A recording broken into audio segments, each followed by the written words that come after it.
This podcast is brought to you by Tri-Velo Coaching, where we help triathletes and cyclists like you train smarter to race faster. I'm your host, Jordan Donnelly, and on my left is former Australian Ironman Champion and head coach of Tri-Velo Coaching, Gerard Donnelly.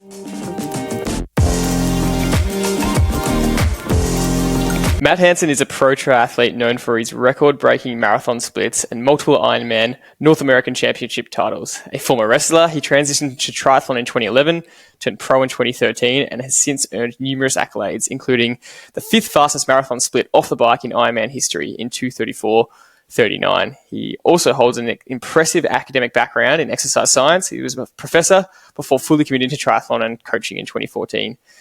And he resides in Colorado, lives at altitude, and with 10 pro wins to his name, 4 Ironman wins, a 10th at Kona this year at the World Champs, with the second fastest run split of the day in 2:45. He currently sits in 4th in the inaugural Ironman Pro Series, which is really impressive in its first season. He's had a great year despite some big injury interruptions. Matt kindly joins us today in race week ahead of the Ironman 70.3 World Champs in Taupo, New Zealand. He's going to give us a race review of Kona, an insight into some of his unique training methods, as well as his specific run methods, which is very different to probably what you've ever heard with age group or pro triathletes, and a preview for the weekend. So without further ado, here's the episode with Matt Hanson.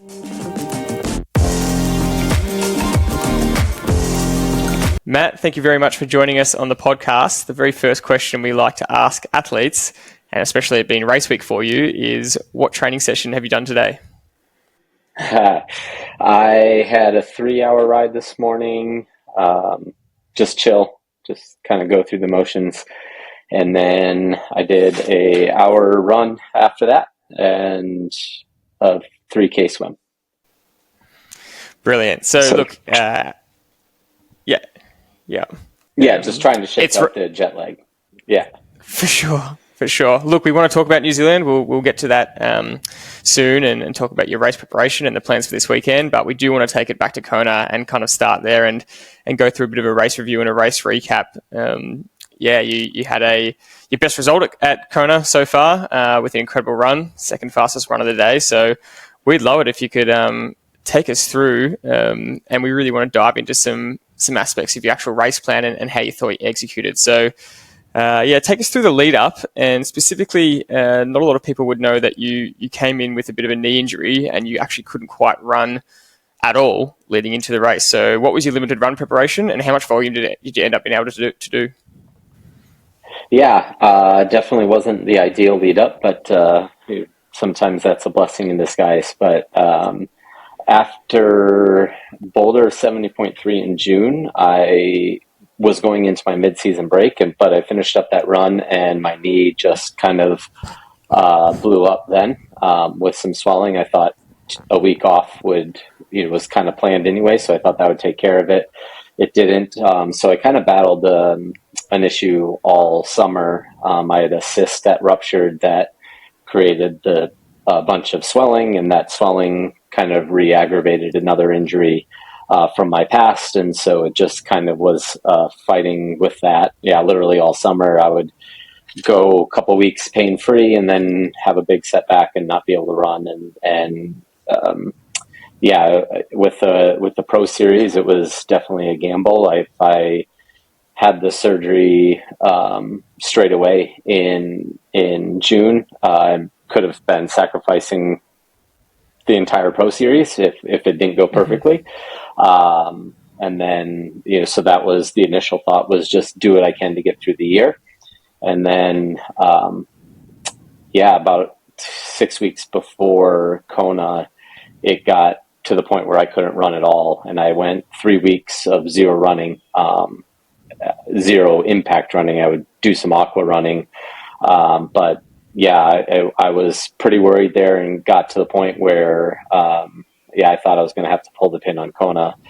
And thankfully, it came around with about 14 days to go. I did a 20-mile run, an 18-mile run, and then a few taper runs leading into the race and called it good. So, usually I would try to be nearly 110K per week leading up, and I guess I didn't get anywhere near close to that. I got 30 miles, so whatever that is in Ks, but not enough.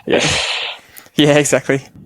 Did that have an impact, Matt, on your strategy for your race plan at Kona with not having what you probably felt was a lack of confidence in your running capacity for a race like Kona, which is the biggest race of the year and it's a world title?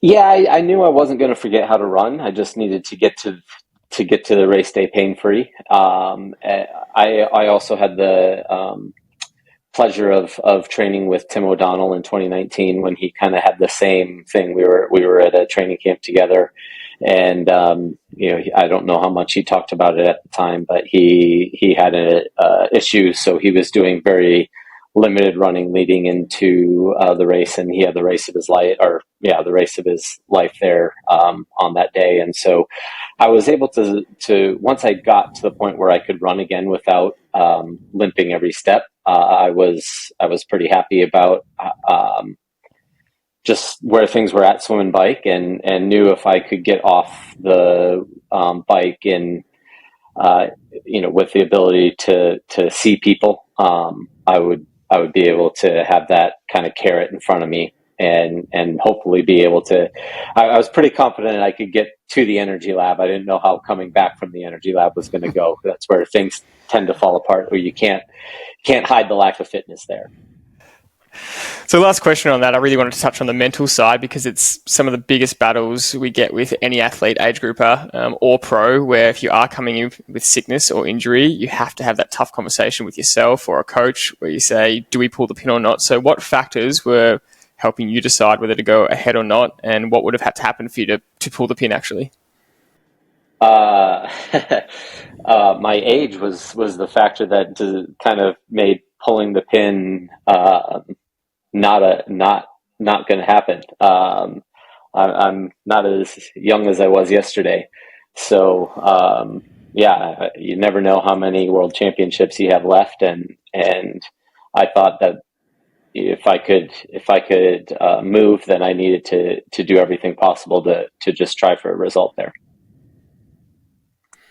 Especially when it's a world title. So take us through the race. The swim, it went as well as you could have hoped. You were in a good pack. You came out with a decent amount of people and ready to take on the bike. Yeah, swim was about what it needed to be. It would have been great to be in that group that was 90 seconds up the road. They were able to bridge the gap up to the first group. That's where perfect scenario I would have been, but kind of expected scenario was where I was. And I knew there was some strong cyclists in the group that I was in. And Jackson Landry had actually stayed with me. I did my Kona build at home in Colorado, and Jackson came down from Canada and stayed with me. So he did some altitude work that's just home for me. But so I knew he was really fit on the bike, and knew he was going to drive the pace. And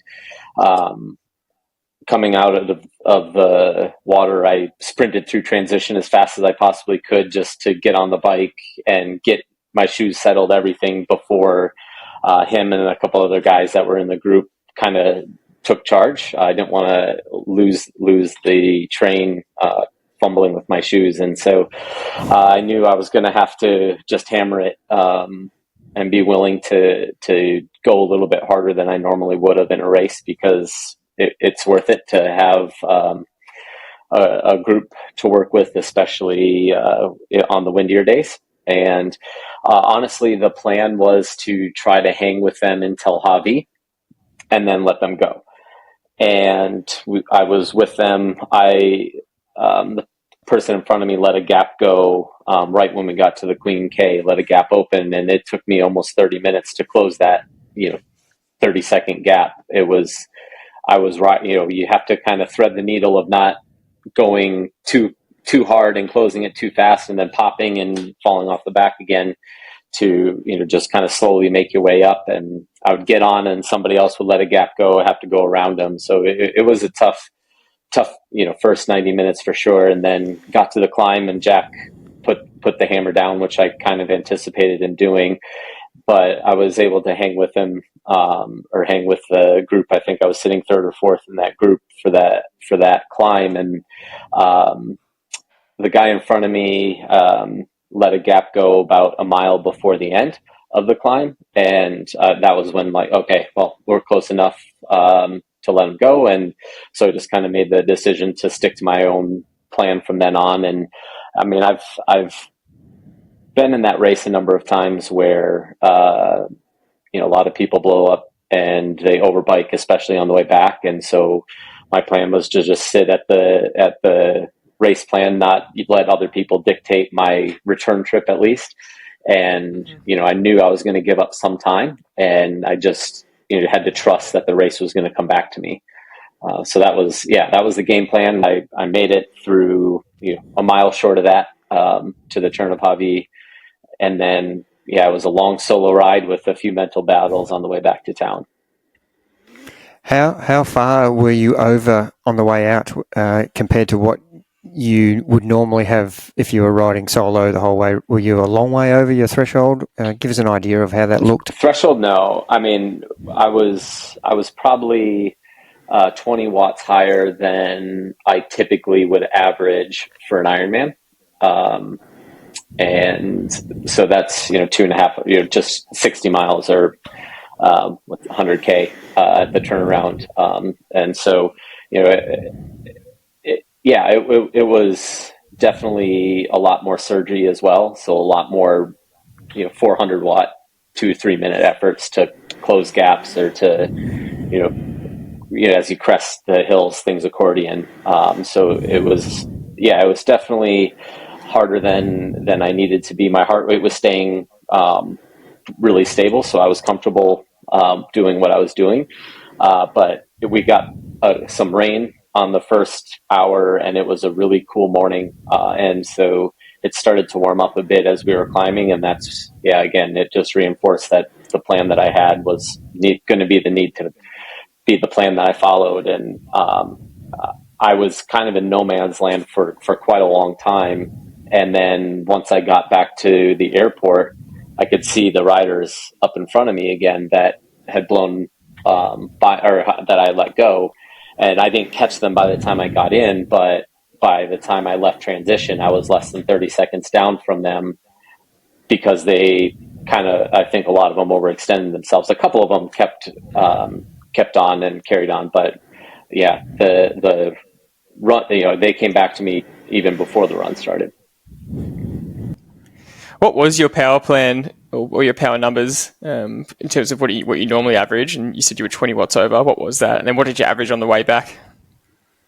I was about 4.4 watts per kilo on the way out, and then probably 4.1 on the way back. So I averaged about 4.2 overall, 4.2 and a half. So it was definitely my best Kona ride, on par with most of the other Ironmans that I had done in the last couple of years in terms of average power by the end of it. But a lot more, again, a lot more time spent above threshold, a lot more time spent in, kind of that sweet spot zone.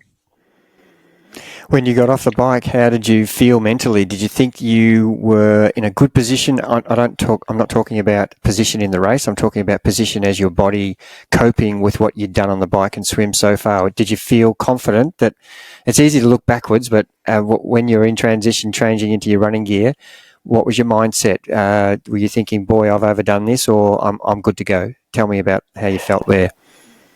I was. It's easy to feel good as you come through transition and you pass like 5 people running just to the tent, and seeing the hurt on their face that you let go a long time ago, and so that always kind of gives you a little bit of confidence. And I don't know who came up with the idea this year, but in the changing tents, all the volunteers had, for at least the front part of the race, they had ice towels, and they wrapped us in these towels as we were getting, and that was absolutely amazing.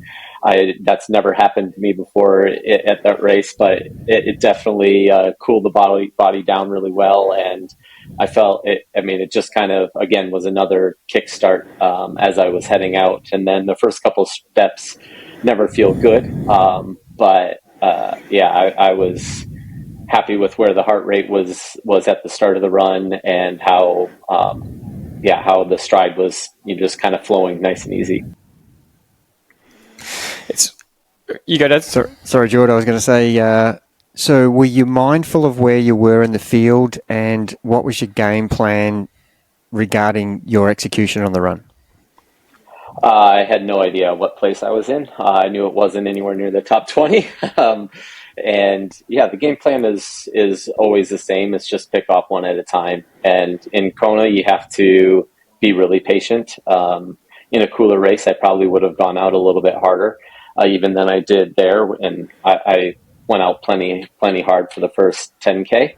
But down and back on Elite Drive there's a lot of fan energy, but there's also a lot of heat energy, and you can easily overcook it. And you kind of find out. I've always said that you could sit at the top of right after we climb up Plani. You could sit at the top there and watch people stride as they get to the top of that hill. And if they can open up their stride, they're going to have a good day. And if they're struggling to get back their stride, they're in trouble.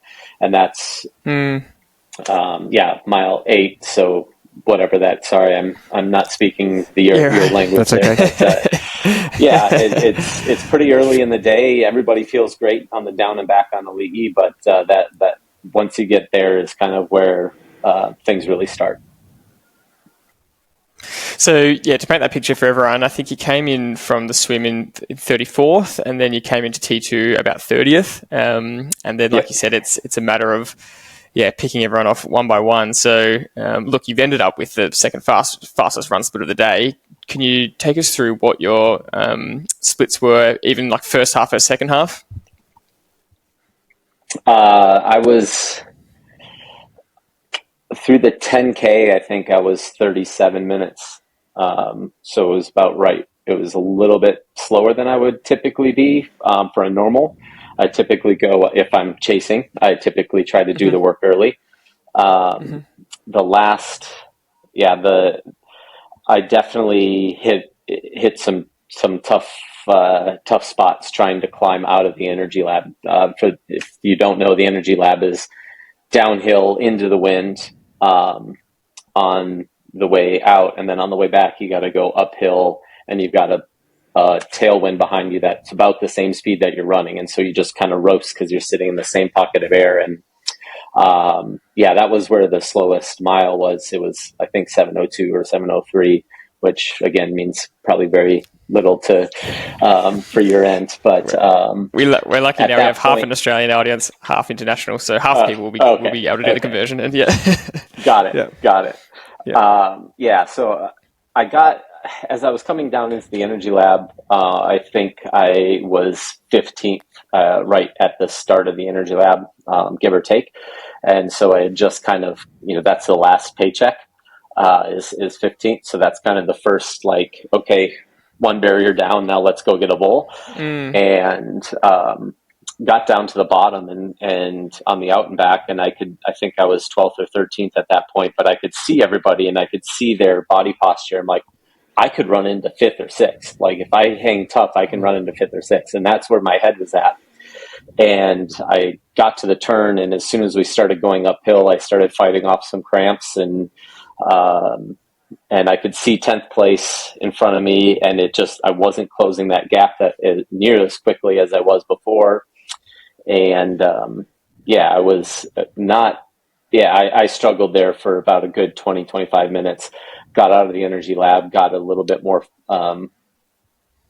body temperature down, got some fluids in, and then I was able to open it up again. But that was definitely the low point of energy wise. Mentally, it was a fight. And then, thankfully turned the corner and was able to start making some ground up as we went back, and moved into 10th with about 5K to go, and could see 9th, but started picking up some good ground on him, and then got to the last hill with 2 miles to go, and I started moving backwards again. So I was running great, except on the hills, and that's where the strength, the lack of fitness from the limited run build kind of took a toll on me. But yeah, I was able to hold on for 10th and finally got to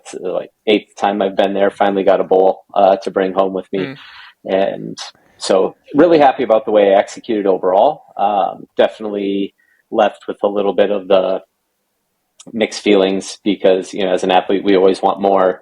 And I had the day that I've been wanting for a long time, but I just didn't have the fitness that I had a long time when I got, or, the many other times I've been there before. So if I could have been in normal run shape, what the day could have been, that's kind of the day after thoughts that were plaguing me a little bit, but overall really happy with the day. It's pretty impressive the way you've attacked that run, knowing that you were a little bit underdone, and at any stage were you thinking, "Oh, dear, I have overdone it here early with this initial 10K," when you were going out and having those really bad periods out near the energy level? Were you thinking, "Oh, I could have overdone this"? And what was your mindset there? Were you thinking, "I've overdone it because my preparation's not good enough," or is it, I can battle my way through this, or is it the nutrition that's lacking here, or is it a combination of all these things? How are you thinking about when you were faltering a little bit in that 1 mile where you said you ran 7-minute mile pace and then you came back again? Tell us the mindset that was going on. You must have been having some arguments with yourself about what's going to happen next and what should I be doing? Yeah, you always have those arguments, and the key is to get rid of them as quickly as you can. It's focus on the here and now. What can I do to address my situation right now? I had very clear objectives and outcomes that I wanted from the race, and I wasn't willing to, I'd come 7 hours and put myself in a chance to at least have be able to fight for them in the last hour to get what I wanted out of the day. And so I just wasn't willing to give in to discomfort. And you've got to be really stubborn sometimes, and sometimes it does take being able to flush everything else and just, okay, this is what I need right now, or this is what I can do right now. And we don't always win that battle, but the ones that do are the ones, especially in a race like Kona where you're uncomfortable for a long time on the day. Those are the ones that come out on top there. Well, firstly, congratulations on the top 10 finish. It's in your best result there. That's an incredible race from you, and incredible to get there. And we love that. It's such great insight into how the race panned out. And this is our favourite part, is getting to dive deeper into a race review and find out more details. A 2:45. So you ran that in 2022. You basically ran almost the same time, within 20 seconds, I think, of the same run. You mentioned you you're more capable of that. I think your Ironman record is 2:34 on the run. So where do you think you sat in terms of what you're able to do versus your actual potential if you hadn't come in injured?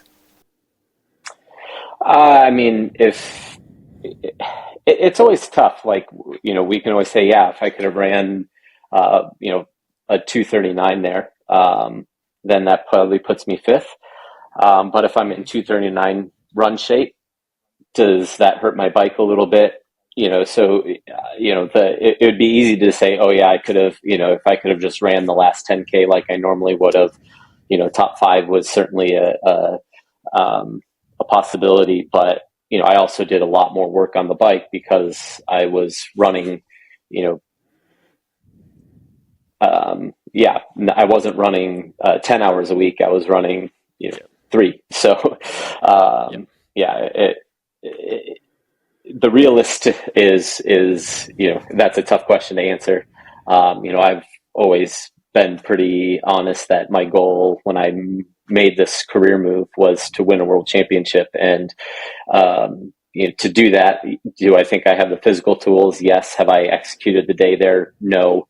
And was this the year that I could have had a shot if I would have been healthy? I don't know. Patrick had a heck of a day. And, when you swim first pack, ride first pack, and then still be able to run, what he did, you got to tip your cap and figure out a way to get better. It's interesting knowing that you unable to train in your running sessions the way you wanted to, and you devoted a little bit more time, I imagine, to swim and bike and some other things where the 10 hours of running wasn't happening. So do you think you did a really good job in improving other areas when you had this more time available to devote to the swim and the bike? And how did you go about that? What was your theory around preparing properly for Kona on the bike? Yeah, I mean, if you compare this race to 2022, at one point in 22, I think I was 50th on the bike and then ran up to 15th. That was probably the mile 60. And then I caught a pretty big group on the way back in. But, I just was back of the second pack on the swim and then got spit out right away on the bike. And so here I was able to swim kind of in the front of the second pack and kind of lead them in to transition, which allowed me to get back on, get out on the bike really quickly and get set before the big hitters started, hammering it. And, so just that part alone made a huge difference of my day.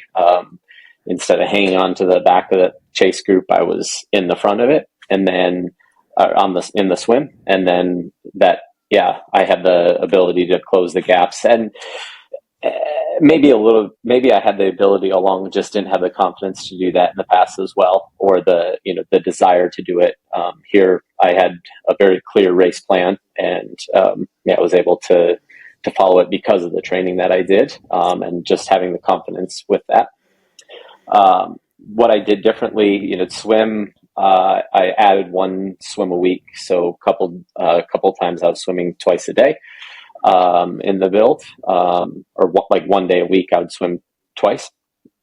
And then, was doing a fair bit more, top end work on the bike, which typically when the run volume gets high, that gets hard to hit. And so being able to just hit the numbers that I normally wouldn't be able to hit due to the run volume was, I think, something that helped as well.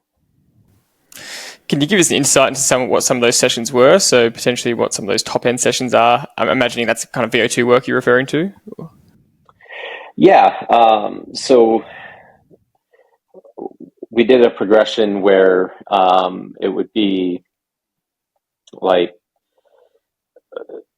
3 by hour at kind of 70.3 watts, or just between Ironman and 70.3 watts. And then straight into like 8 by 2 minutes, or it kind of expanded, but it was 2-minute efforts at zone 5 on very tired legs. And then the next day, we would come into some long drawn out threshold work.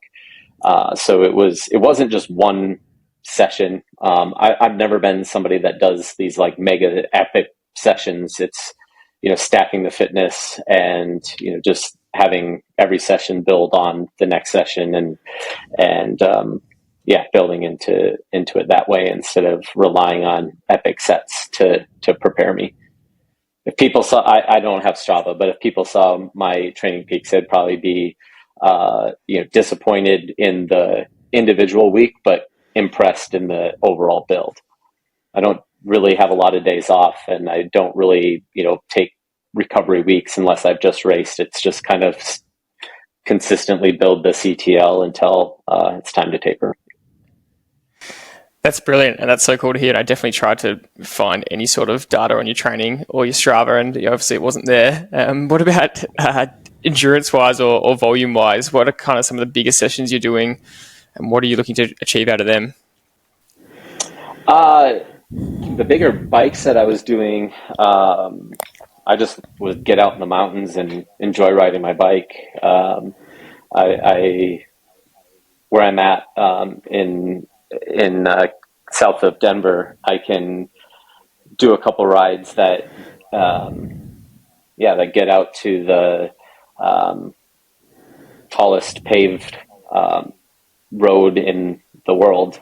So I can start at 62,000 feet, and I could go all the way up and end at 14,000 feet, which I'm not going to try to do math and get called out for being wrong, but it's high. The comparison is what matters. Yeah, exactly.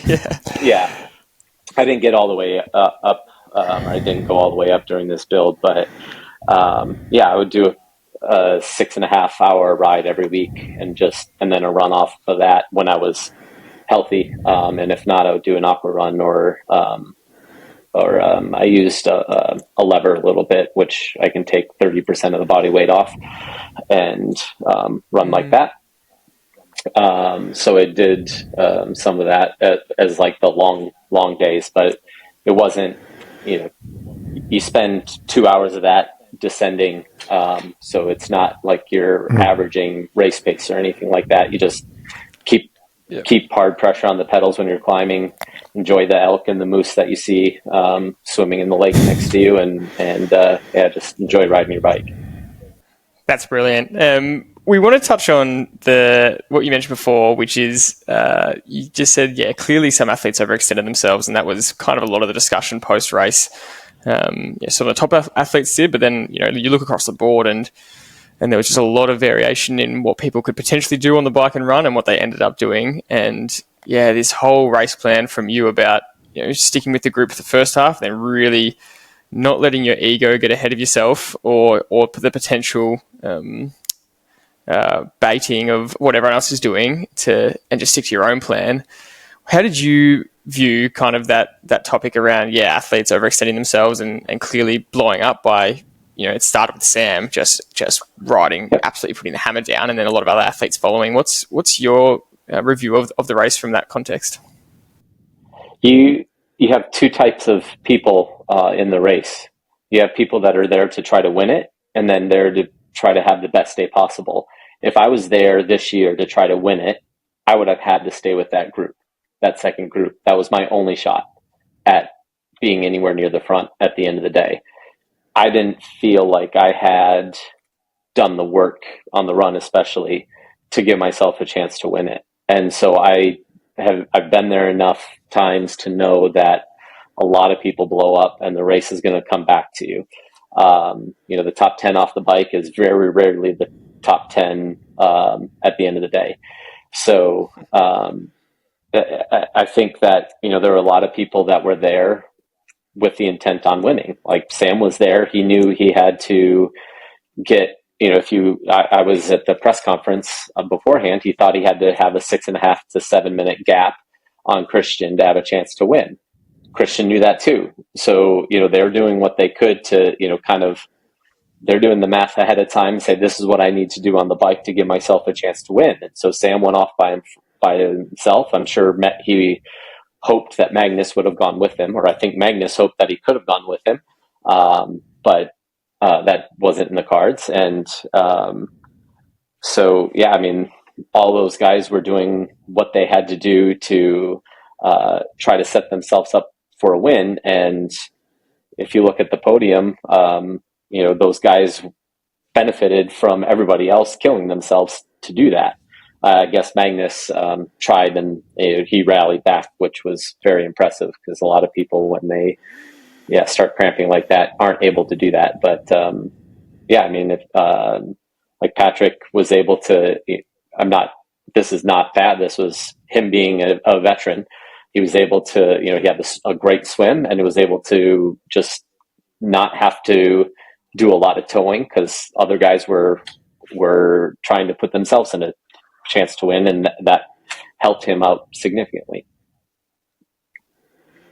It's an interesting debate, isn't it? When you look post-race and see how it panned out for those guys who had these theories about what they needed to do during the race to win the event, and yet it's easy in hindsight. Always we can look back and say, well, riding like that for Sam had the consequences of, basically walking on the run, and for Christian to ride so hard at the front of that pack, he ended up with the same outcome. And you could go through many other athletes who tried to do exactly the same thing because, whether they thought that's what they had to do to win the race, and yet Patrick had the different mindset. And again, it's easy in hindsight. But to try to run your own race, and I'm not talking about running, I'm talking about executing your own race, all through the day is almost more important than trying to win the race. And and a lot of years at Kona have shown people that you can't really go out there to try and win the race. You've got to actually execute the race, and if your execution on race day is good enough, then you win. But to try and race the race is always going to end up with some tears for and as it turned out this time, the majority of the field really didn't have the run that they wanted to. Yeah, it was a really deceptive day. It started off so cool, and so everybody just got in the mindset that we can hammer it today because the winds were down, it was raining, and it was like the coolest I've ever felt in any training ride in Kona, let alone the race.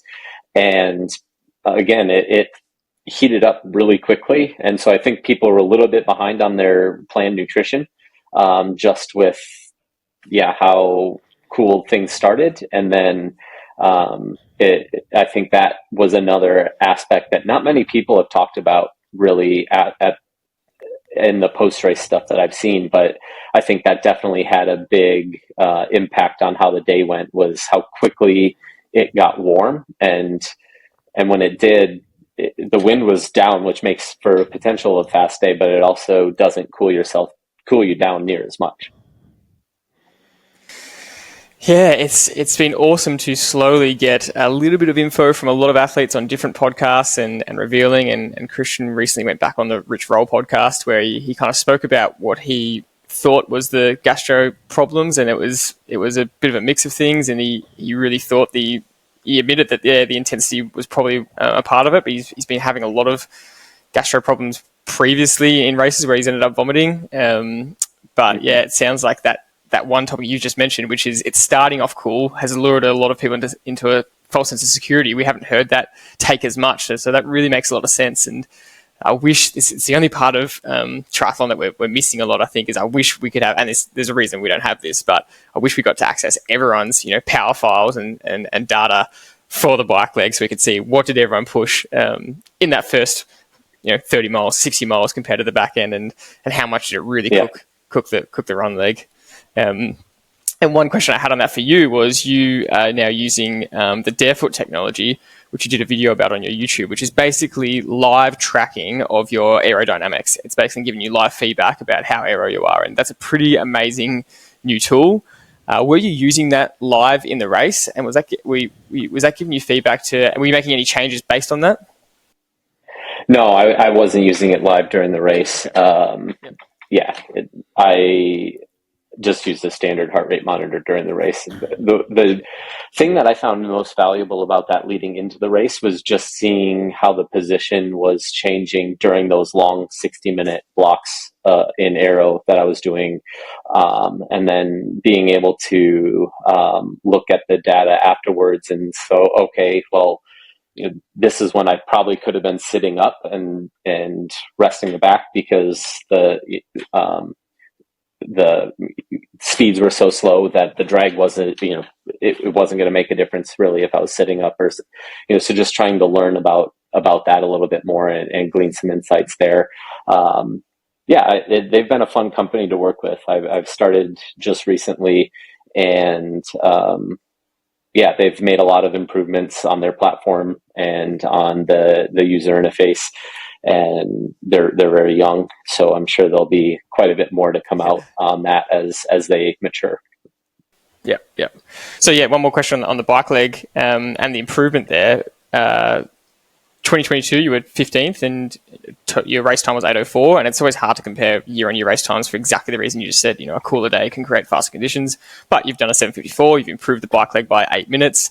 What do you put that down to? Because it's obviously not what you said before where you're doing any majorly different sessions. Is it the consistency of the training you've been able to put in for like 2 years? Was it the lower run volume, faster day? What do you think?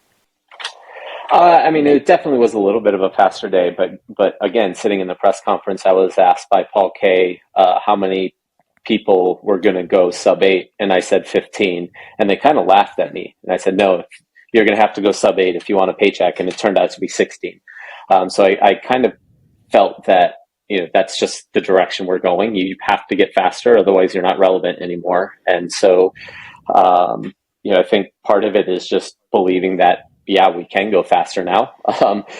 but obviously, the improvements in aerodynamics, we always find another way every year to reduce a little bit more drag. We get a little bit smarter about the training that we're doing. I think, this is kind of where my background is like, I was a professor of exercise science before coming to triathlon. And I've always been critical of the traditional training methods because they treat us like swimmers, bikers, and runners, individual sports, not as triathletes as a whole. And we're finally figuring out, as the sport matures and gets a little bit older, it's still pretty young compared to any of the other sports. And so, coaches are getting, a little bit or a lot better at treating us as triathletes and not as people who swim, people who bike, and people who run. And so I think that's changing things significantly as well. What does that mean for you specifically? How's that changing for you, thinking of that mindset of combining all three sports and not trying to train them individually? I do very, very little slow running. I do my aerobic work on the bike. I don't really feel like I need to run just to get aerobic work. That's just going to add fatigue into the system. And so when I'm running, I'm not trying to run faster, but I'm not trying to run slower either. Like, I just go out and, if it's a 2-hour run, I'll probably be, at a 6:10 per mile, which is a 2:42 marathon pace. And that's what I do all my base running at, and that's what's comfortable for me. That's where it's at. But, I've had a lot of people like, oh, you need to slow that down because, the marathoners that are running 150 miles a week, they're running, 2 miles or 2 minutes per mile slower. Well, I'm a triathlete. I do so many, 220 watt rides for 6-7 hours. I don't really need to run just to get the aerobic system. I need to run those long runs to have the durability in the legs to handle the last 10K at pace. And so I've done that my entire career. And I think that's becoming more and more popular now, that's just one of the changes that I think is starting to come in.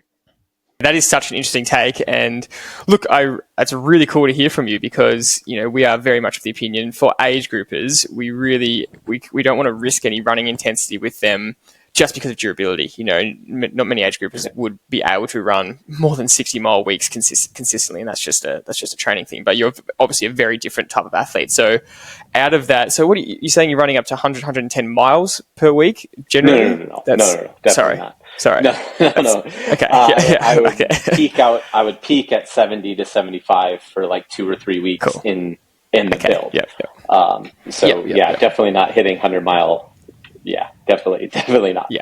Because there are marathoners out there that do. That's definitely 110 mile, 160K weeks.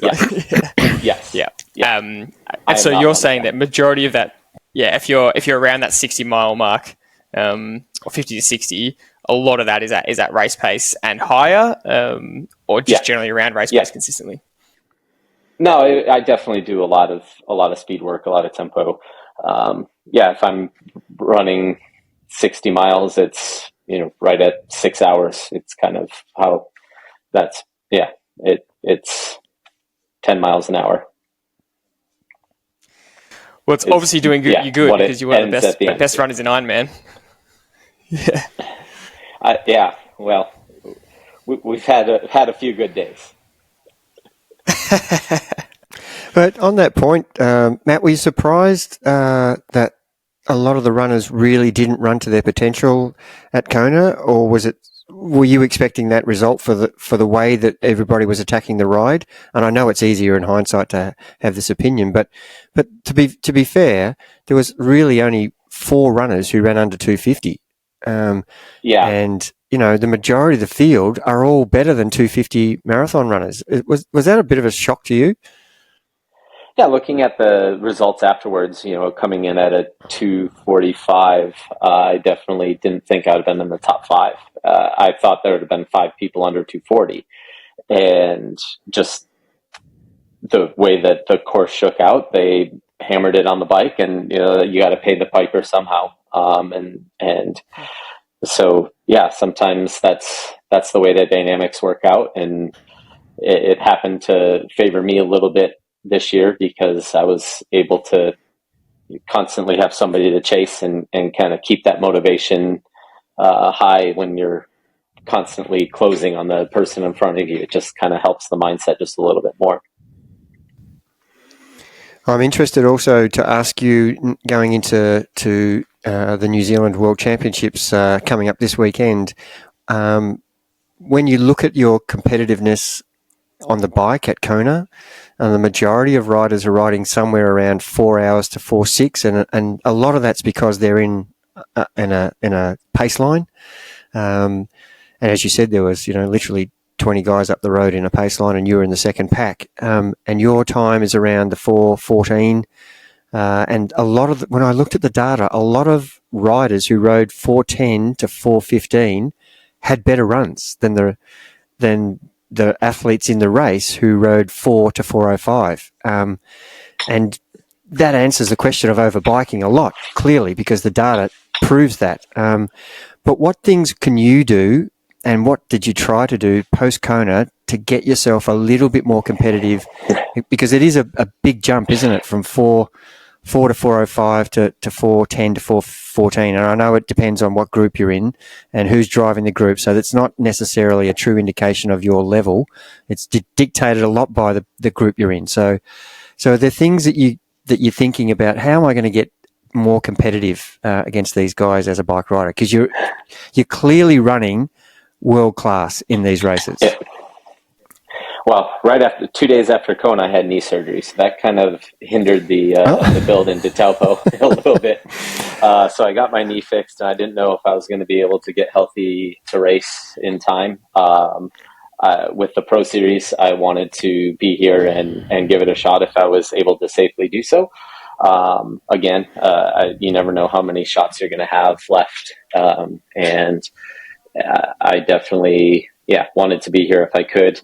Thankfully, the recovery went pretty well, and I was able to get on the bike within a few days of surgery, just with easy spins. And I was running 10 days post-surgery at partial body weight, and within 2 weeks, I was kind of on the ground running outside. So all things considered, it went as good. The recovery went as good as it could have.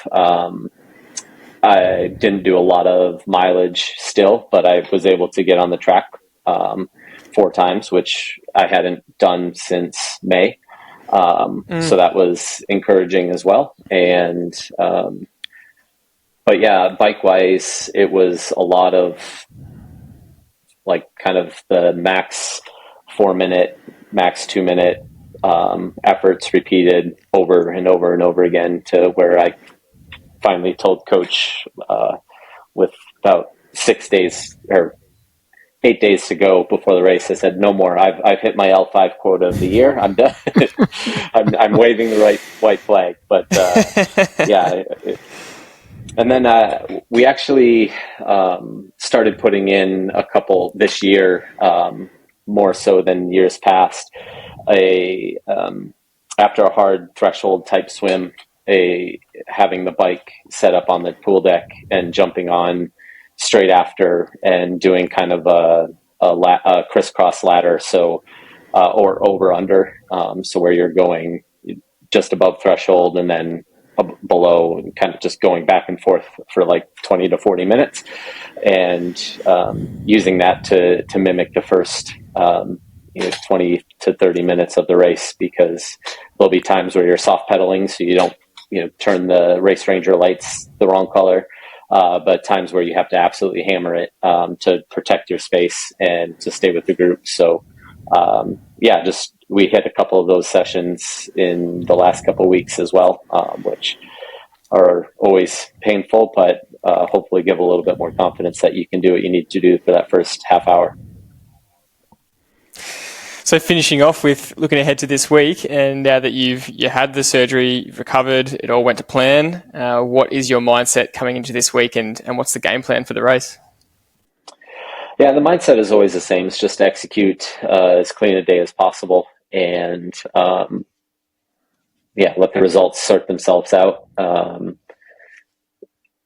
there's not a huge amount of movement that I think for myself can happen on the Pro Series. And I think unless I'm totally missing something, unless Matthew Marquardt has a mechanical or something and doesn't finish, I think I'll end up fifth. I think he's the only one that can pass me, but it would take some crazy circumstances for me to move up just one spot. I don't think I can. I think I'm in fourth right now, and if I won and Hogan Hogg finished well back, then I could possibly get third, but I'm not. Yeah, I'm not counting on that as a scenario, and I'm not counting on Matthew having a bad day. He's been super consistent all year, and so I'm sure he'll be up at the front most of the day, anyways. Just his racing style. So I'm not really worried about the series on the day. It's just trying to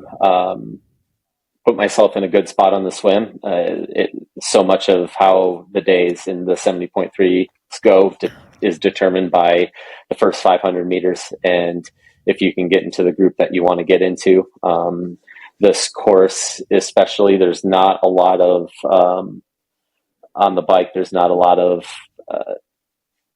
difference or a lot of changes in the course that are going to break the field up. So if you're there, and it's going to be really hard to chase if you're not, because that front of the field is going to be flying. And so sure, some of them won't run well because of that, but it's going to be cold enough. So that takes a big, question mark out of, a big variable that we have in Kona kind of is gone. It's going to be a thoroughbreds day and all about the engine. So you've got to be just ready to hammer it for 3.5 hours. And are you feeling ready? Are you feeling as prepared as you can be given the interruptions? Yeah, I mean, I'm. No one sits in December 50 weeks into their season feeling great, unless you had an injury or something that kept you from racing for all of the summer. Right? We're all tired. It's been a long season, but it was refreshing to get back on the track and be running pain free for the first time in 6 months. So it was kind of a fun last 6 weeks of the build after Kona, just feeling good again. At least, I'm tired, but I'm moving well and I'm not hurting at the end of the night. I can go out and walk my dog because I'm not so sore at the end of the day that I'm limping and don't want to walk the dog. So it just made the last build, it made it a lot easier to get through the last slog of training. It's definitely a grind. You saw a lot of people pulling out of the start list as we get closer and closer. Another couple of people would pull out, and it's a long year. So it'll make it entertaining to watch because very similar to Kona. On paper, we know what the outcomes might be or what they should be or who should be where, but that's why we race. Exactly. One thing I think our audience would be really interested in is I know that previously you had mentioned on a podcast that you had serious problems trying to manage and get on top of your insanely high sweat rate and salt loss rate. I think over the course of an Ironman, you said that it could be upwards of 5 to 8 to 9 kilos, I think 15 to 20 pounds. How have you managed this and gotten on top of this in the last few years? And was it an impact at Kona again, or do you feel like you're fully on top of it? So this, I used to thrive in the heat, and then I got heat stroke in 2016, and I've struggled in it ever since. And it's taken a lot of time to try to figure out how to get on top of it. I went to the heat lab and did a lot of research on what was going wrong, and I was losing a lot of salt and a lot of fluids, so being able to alter the nutrition plan for hot races, especially, I had to take a step back in total calories, add sodium, but then I was supplementing ketones on the bike to use as a fourth macro to kind of make up for the 25 grams an hour less in carbs that I was taking in. And so that was definitely something that helped me once I kind of figured out how to dial that in. It took a year of playing with a Keto Mojo and taking a lot of blood samples as I was doing it. But I also think that living at altitude, as soon as I moved out to Colorado in end of 2020, and obviously there wasn't a lot of racing until end of 2021. But from then on, I started to notice that I was slowly feeling better and better as I was managing the heat a little bit better in races. And I think living at altitude, you get a lot of the adaptations that you would from a typical heat prep block. And I think that definitely played an impact as well. So it was just, figuring out a few things differently on the nutrition side of things. And then, I think moving to altitude also helped. Like this year, I didn't go and do a heat camp for Kona. I just stayed in Colorado, and we had some warm days, but it's not humid at all. And, was able to, never feel totally uncomfortable, heat wise. In Kona. So how much... Are you looking forward to racing in possibly a really cooler environment come the weekend? Yeah, definitely. I love racing in the cooler temps, but everybody goes a little bit faster. It's great for the ego, but it's still because the numbers come a little bit easier. But it come a little bit easier for everybody. So it does make for a faster day. It makes things a little bit more exciting. For the runners, it makes it a little bit harder because you can get a lot more people will get away with being stupid on the bike, and not paying the price for it on the run. But that you got to be able to put together the day in whatever conditions are thrown at you. And so on that temperature note, can you tell us how much fluid and salt you're taking on per hour in Kona? And does that plan dramatically change for this weekend? So I would take in 2.5 bottles an hour on the bike minimum, and trying for 2 grams of sodium minimum, which is a fair bit. On the bike, and then on the run, it's just whatever I possibly can without giving myself gut rot. But I definitely took in an obnoxious amount of sodium this year, and I probably paid the price for that for a couple of days after the race, but it worked out all right. So on the race, I won't be doing that. I won't be doing that this weekend. I'm really curious. And for anyone listening, this is not just because a pro is doing this. This is not what you should do. We've just mentioned that. He loses an insane amount of sweat and salt. 2,000 milligrams of salt. 3 grams an hour. Is wild. Yeah. Per hour is just crazy. And so, how do you adjust that for this weekend? That's not one just to copy just for this because you heard somebody doing it. That's it won't doing that won't make you run faster. I promise.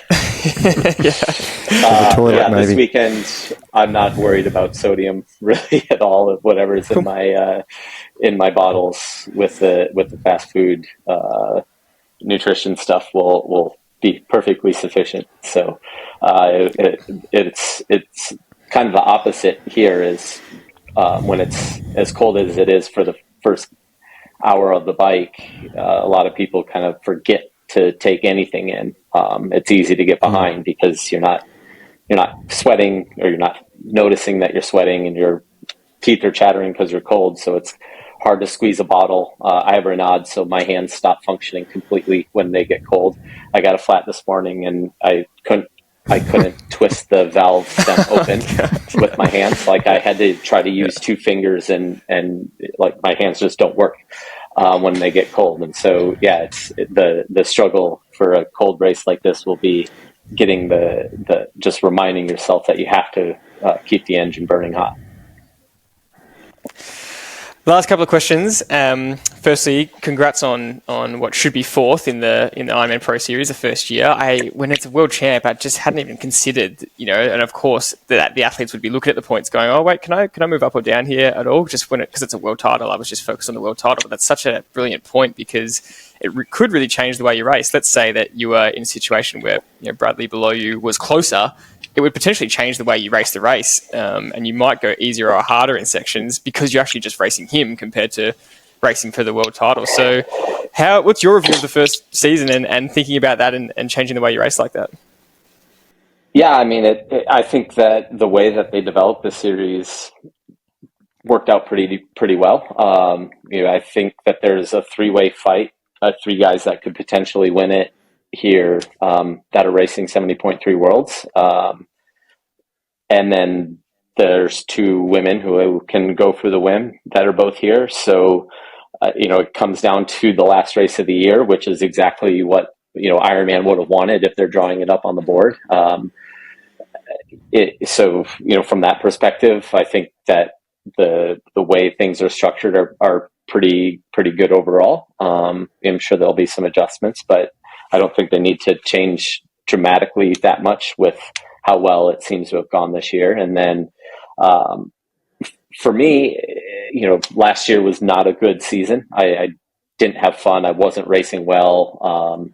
And this announcement of the Pro Series was very timely for me. It kind of gave me a kind of kick in the butt to have something to shoot for this year. And I had the goal of 20,000 points at the end of the year, which I thought would have been necessary to win. Probably won't need quite that many to get the win, but pretty darn close. And, I spent a good portion of the year on top of the series, but unfortunately just wasn't able to stay healthy and see what I could have done if I could have stayed healthy all year. But that's part of it. It's 5 race season with doing 3 Ironmans is going to take a big toll on the body. And so the people that are at the top at the end are the ones that have figured out how to stay healthy year round and be consistent.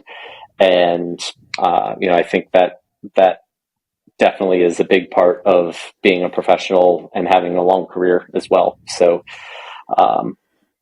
I think it's a great time to be a professional triathlete. You had the PTO come in and really help us out of COVID, especially with pushing Daytona in 2020. That helped me significantly.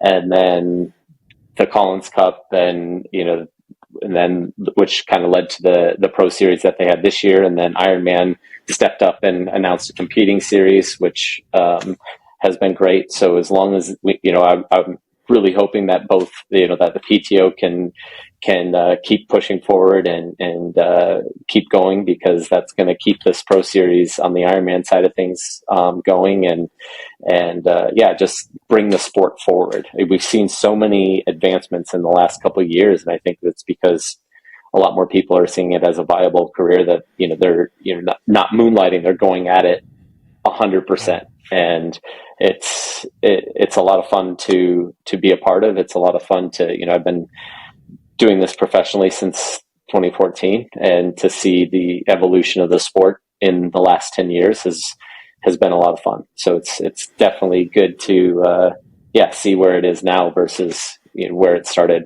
for sure. I mean, I think 2014 to 2018 we saw a decrease in the overall prize money that was going to the pros, and now it's kind of starting to push on again. So do you think after experiencing the first year in the Pro Series that you would do things differently now that you've had a go at the whole season and having to measure your efforts throughout the year? How do you think you've managed this year, and what would you do differently next year? I don't think I think a lot more people will do what I did. I was kind of the only one of the top 15 guys that had 5 full races or their Pro Series done before Kona. And so, I was going to Kona to get rid of bad scores versus, having to have an amazing day at Kona to be relevant. And you saw a lot of potential people who could have been there have a bad day in Kona, or went for it in Kona and walked the run, and then they're out of the series as well. So I think that there'll be more people that have that safety net race. Like I went to Hamburg and didn't have an amazing day there, but I went there and so I had it kept me in the lead through the going into Kona, which I think gave a little bit back to my partners and my sponsors, and just it got some exposure for my supporters, which I'm grateful for. But it also meant that I didn't have to do anything stupid in the race. I just had, I could improve myself, but I couldn't ruin my season in that race. So, I mean, there's pros and cons of that. If you have the durability to handle that, great. There's a lot of young kids that are chasing the series that have done, 2 fulls in their lives, and now next year they're going to try to do 4. I think that that'll have some unintended consequences down the road for a few people. And with how closely they're going to be packed together next year. It'll be interesting to see how that long-term shakes out. If people are still able to race into their 40s or not when they're going, doing 3-4 fulls a year when they're 23, 24, 25. But I don't know, with the new money in the sport, maybe they've made a living by the time they're 35, 36 and don't have to race when they're 40 anymore. All right. Well, thank you very much for your time. Last question, and I know age groupers and any amateur athlete just loves hearing this because it's always slightly different for everyone, but you've got a pretty busy few days and you've got a lot of stuff to attend to as a pro in terms of scheduling and meetings and stuff. How do you approach the last few days of training? We'd love to know, what does your training specifically look like? How much volume do you do? How much intensity? How do you figure out a taper leading into the weekend? Yeah, I had a 5-hour day today, and that's mainly because of the travel. It was 18 hours of travel, so I wanted a little bit of a bigger aerobic day, a little bit of spice in the pool, but nothing crazy. And the bike and the run were just to make the body feel a little bit better. And tomorrow is just a swim on the course. So today was a hard swim. Tomorrow's an easy swim. And then I've got a pretty hard run tomorrow. I think I've got 6 by 1K at like 5K pace. So it'll be a little, be something that I have to show up for. I can't just go through the motions. And then, what day is tomorrow? Wednesday. So then Thursday is my busy day with everything. So I've got a hard swim and then nothing else on Thursday. And then Friday will be an hour bike with some openers and maybe 1 10-minute block at race pace and a runoff and then a bike. And then Saturday I go through the motions on the bike and the run for about 40 minutes total and then enjoy the women's race. Thankfully, I can watch watch the run from my window, so I don't have to be out on my feet. Yeah, that's great. Anything else from you, Dad, before we finish? No, I just wanted to say thanks so much, Matt. It's been brilliant insight, and look, I do want to emphasise that we're asking Matt questions from a professional point of view. A lot of the age groupers will take on board a lot of what you're doing as an athlete, as a professional. We want to reinforce that what a professional does is not exactly what we want the age groupers to do, especially on the bike with the great discussion we had with you about racing the race and trying to get into that front group so that you could actually run properly. We don't want our age groupers to think like that. We want them to think completely different, to race their own race the whole way through. And I'm sure you would add to that, knowing your knowledge as an athlete and as a coach. But yeah, we really want to thank you so much for being part of our little podcast, and we really can't wait to see how you go on the weekend. And we've really enjoyed all the insights into your racing strategies and what you were thinking, and the way you've gone about it is it's a great listen. So thank you. Yeah, thanks. It's good to good chat. Go. No, really appreciate it. Congrats on a great season, a really good first Ironman Pro season, your best result at Kona, and good luck this weekend. We can't wait to see how you go. Thank you very much.